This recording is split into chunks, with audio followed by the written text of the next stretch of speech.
They say the South was won by grit, gunpowder, and God, but they forgot the fourth ingredient, a saber. And the man brave enough to swing it, he wasn't the general you learned about in school.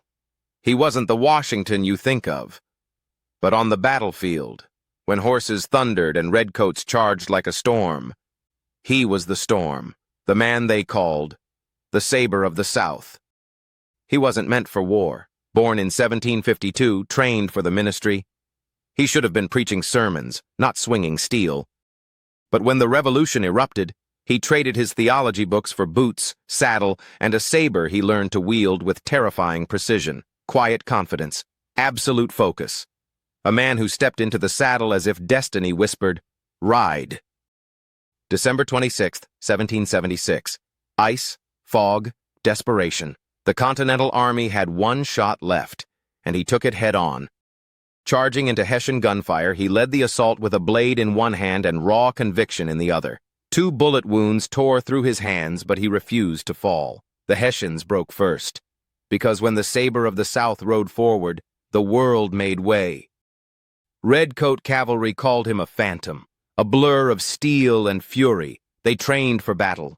He trained to end battles, and once he locked eyes with you from horseback, your fate was already sealed. In the Carolinas, war was hell.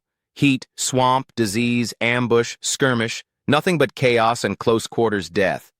But he thrived, with his Legion cavalry, fast, fearless, relentless.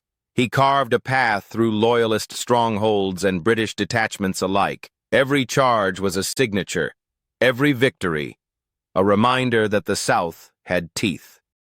January 17, 1781, Cowpens, one of the fiercest cavalry engagements of the entire war.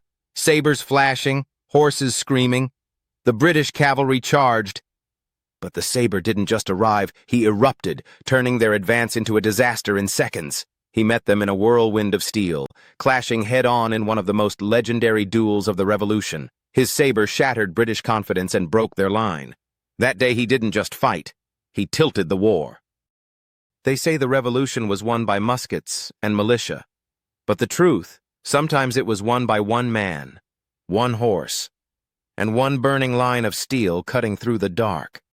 This was the Saber of the South, the cavalry legend they forgot to teach you. This is HiddenHeroHub, where the giants they buried ride again.